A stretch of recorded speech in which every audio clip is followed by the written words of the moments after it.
queridos amigos que nos acompanham por essa plataforma virtual Entre Amigos, onde nós estudamos a Bíblia, estudamos a lição, aprendemos mais do nosso Deus entre amigos, entre pessoas leigas ou pessoas que estudam mais a Bíblia, mas que nós possamos crescer e dividir e compartilhar tudo aquilo que temos aprendido. E hoje nós vamos estudar um pouco sobre os olhos de Deus, ou a cosmovisão que Deus tem quando Ele olha para esse mundo. Nós sabemos que nesse trimestre nós estamos focando em educação e hoje nós queremos discutir um pouco sobre como a cosmovisão de Deus, como a visão de Deus para o nosso mundo influencia em tudo que a gente faz na vida. E hoje nós temos aqui conosco o João e o Enilson, que vão nos acompanhar nessa discussão. E só para, então, a gente introduzir esse tópico, nós sabemos que a Bíblia, ela tem por objetivo nos ensinar a ver o mundo segundo os olhos de Deus, da maneira como Deus vê.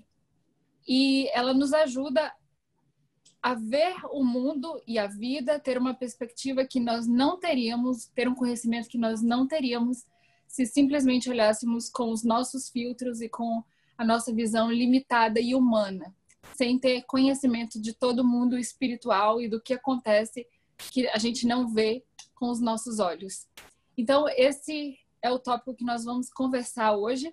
E, primeiramente, eu queria saber por que é importante nós termos os olhos de Deus quando a gente enfrenta a vida, em tudo que a gente faz. Por que é importante termos os olhos de Deus, o olhar de Deus?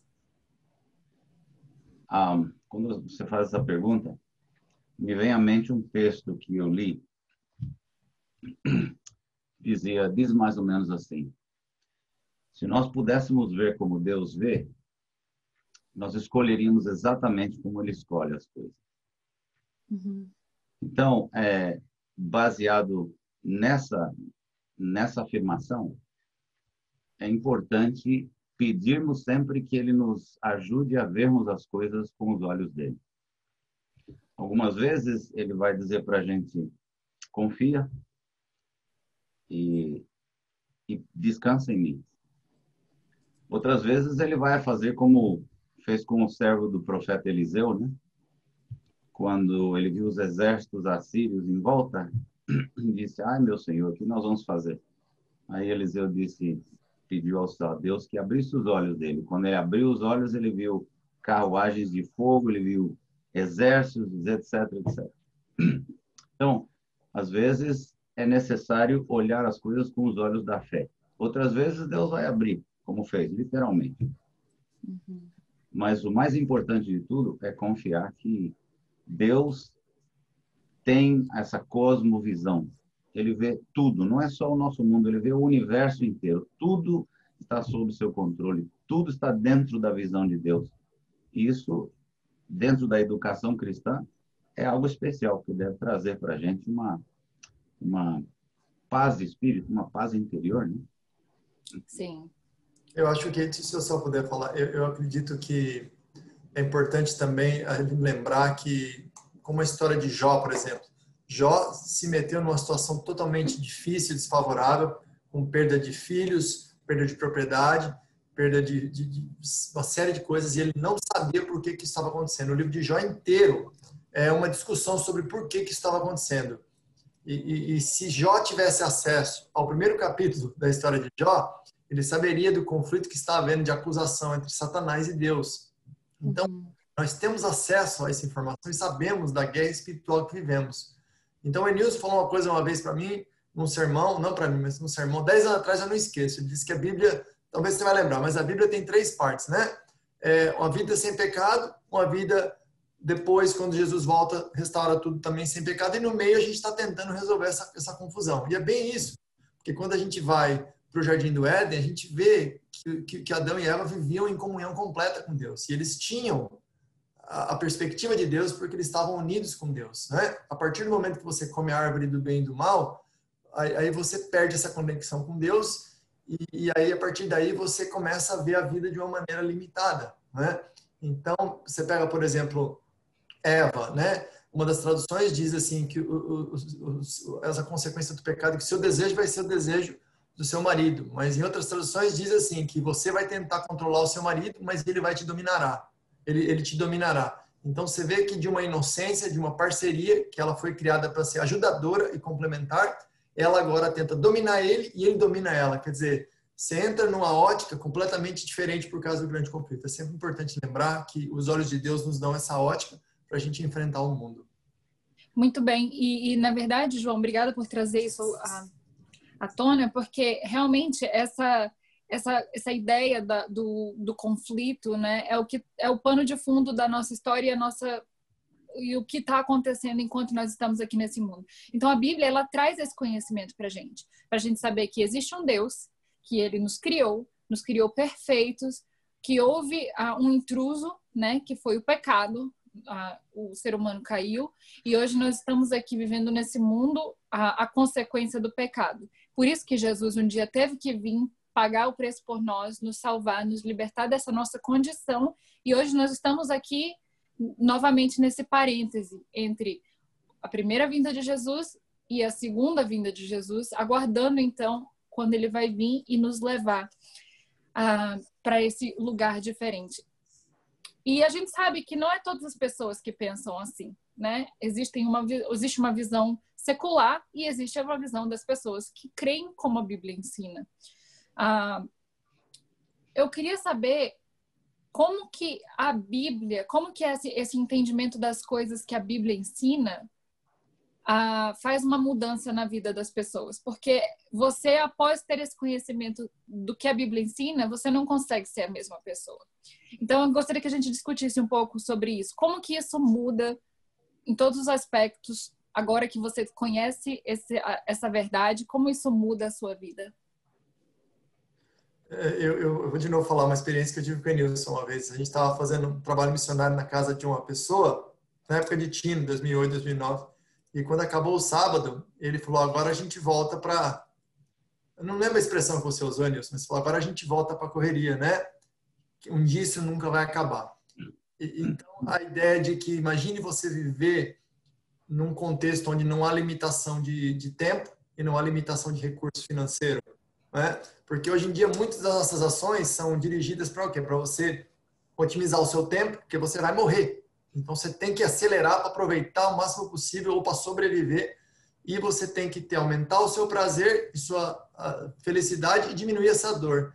E essa não é a realidade de Deus, porque para Deus a nossa vida eterna começou no momento que a gente aceitou a Cristo. Então, a morte para nós, ela é uma breve interrupção de uma eternidade que já começou. Agora, é lógico que eu estou falando isso, é muito fácil falar, não é? Mas eu, por exemplo, fico triste que eu nunca viajei para a Europa, provavelmente primeiro mundo, entendeu? Então, eu vejo meus amigos que já foram, eu fico incomodado. Mas eu lembro, falo, mas se eu não for para a Europa até eu morrer, eu vou depois que Jesus voltar, não é? Mas a gente fica com essa, eu pelo menos, com essa obsessão de aproveitar o máximo possível antes de eu morrer, antes de eu ficar velho. Mas se você lembrar que você está vivendo eternamente agora, isso se acaba. É interessante essa pergunta, como a Bíblia muda a maneira que entendemos a vida. É completamente... Tira a Bíblia do contexto e o que sobra? Então, como é que eu posso entender a vida sem a Bíblia, sem os ensinamentos bíblicos? É algo passageiro. Estou aqui, por alguma razão eu estou aqui, e quando terminar, pronto, passou. Não tem um propósito, né? Exatamente. Agora, quando a gente traz o ensinamento bíblico, a gente aprende que existe um grande conflito. A gente aprende que um Deus extremamente amoroso permitiu que o Filho dele viesse aqui, pagasse o preço pelos nossos pecados, né? Pagasse a dívida e nos desse a chance de novamente ter a imagem dele restabelecida em nós. Não é isso? Então, a Bíblia, na realidade, dá a razão de viver. Se não é uma existência, você apareceu aqui, você existe e daí um pouco deixa de existir. É aquela pergunta de onde eu vim para onde eu vou, né? Uhum. De acordo com a visão secular, é que nem aquele YOLO que fala, you only live once, né? Então você tem que aproveitar aqui. A gente sabe que a gente tem uma origem eterna, né? Com Deus, Exato. Nós não somos sem Deus, mas com o sopro da vida estando com a gente, comendo da árvore da vida, veremos eternamente, né? Como uma vez eu escutei, nós somos seres humanos, não, desculpa, nós somos seres espirituais tendo uma experiência humana. Porque nós somos criados para sermos espirituais, estarmos conectados com o mundo espiritual, com Deus, né? Mas estamos tendo essa experiência humana que é uma experiência limitada. Mas o conhecimento da Bíblia, ele traz essa esperança, né? E eu acho que isso é o que muda completamente. Muda a forma como você faz seus planos, muda o que você escolhe na sua carreira, como você vai querer se portar no mundo, se portar com outras pessoas, se você vai ser uma pessoa que vai servir ou não. E me passou agora pela cabeça, por exemplo, aquele verso quando Paulo fala lá em Tessalonicenses, irmãos, eu não quero que vocês sejam ignorantes a respeito dos que dormem, para que vocês não fiquem sofrendo como aqueles que não conhecem, que as pessoas estão apenas dormindo e que um dia elas vão ser ressuscitadas. Para mim, essa é a notícia mais linda, porque traz uma esperança tão grande de que a gente vai reencontrar os nossos amados, e isso muda completamente a perspectiva das pessoas. E agora eu queria que a gente falasse um pouquinho sobre qual que é o perigo de ter um filtro errado. Porque pode ser que tudo isso que a gente está falando aqui não seja verdade, pode ser que a Bíblia seja só uma fábula, que é assim que algumas pessoas acreditam. Que nós somos ingênuos de acreditar em um livro que é tão antigo. Existe algum perigo da gente crer na Bíblia e ela está errada? E também o contrário, existe algum perigo da gente não crer na Bíblia e ela está certa? Bom, eu vejo assim, se você crê na Bíblia, o que você tem a perder se ela estiver errada? Você viveu com uma esperança a tua vida inteira. Te deu uma razão de viver, você fez, você trabalhou pela sua família, você ajudou as pessoas, você creu num ser superior que te criou, etc. E se isso não é verdade, o que você perdeu? Agora, começa a vida sem algo assim, vai passar a vida inteira perdendo. Entende? Entende o ponto? Agora, filtro, na realidade, gente, a Bíblia é o único filtro que o cristão tem. Satanás distribui filtros para todo lado. Uhum. Tá? Nós estamos agora com um negócio chamado máscara, que na realidade é um filtro. Tem aquelas máscaras que são extremamente ótimas para filtrar tudo. E tem as outras que parece que está filtrando, mas não está filtrando nada. Não importa se decora, se deixa de decorar, se faz decoração na máscara, tudo bonito, etc. Se não estiver filtrando, não adianta absolutamente nada. Como cristãos, especialmente nesse momento em que nós estamos vivendo, nesses meses que nós estamos vivendo, as coisas estão acontecendo no nosso mundo, a gente precisa olhar tudo isso através do filtro bíblico. Tá? Gente, não tem outra salvaguarda, não tem outra maneira de ver isso aí. Tem que ser através do filtro bíblico. Então, para a gente concluir, eu gostaria que a gente mandasse um recado. Talvez tenha alguém que está assistindo a gente, algum jovem ou alguma pessoa que um dia já caminhou na fé, mas afastou, porque às vezes é difícil você ser cristão num mundo que não vê as coisas da maneira que Deus vê. Talvez tem muitas pessoas se perguntando se é vantajoso ser cristão, se existem vantagens em ser cristão e se manter fiel quando o mundo não pensa dessa maneira. Então, eu gostaria que a gente desse um recado, talvez, para alguém que esteja assistindo a gente e tá achando que existem mais desvantagens do que vantagens na cosmovisão de Deus. O que a gente pode falar para essa pessoa? Eu acho que a visão de Deus, eu posso dizer porque eu vivi 30 anos sem ter a visão de Deus. A visão de Deus, ela é a visão mais correta e mais precisa de quem você realmente é. A Bíblia, ela tem uma capacidade de... É uma espada que corta, né? Diz que corta as membranas, as fibras. Ela diz quem você é. Ela diz que o enganoso é o coração do homem. E Deus, mesmo assim, Romanos 5 fala que mesmo enquanto éramos pecadores, Jesus morreu por nós. Então, a vantagem é você ter a verdadeira avaliação de quem você é. Porque o mundo maquia isso. O mundo fala que você é bom, que você é legal. As pessoas que estão do teu lado querendo tirar alguma vantagem vão puxar teu saco. Até os que nos amam nossos pais, vão colocar aquele amor extra, mas a verdadeira condição pecaminosa que temos só vem realmente de uma avaliação correta da Bíblia.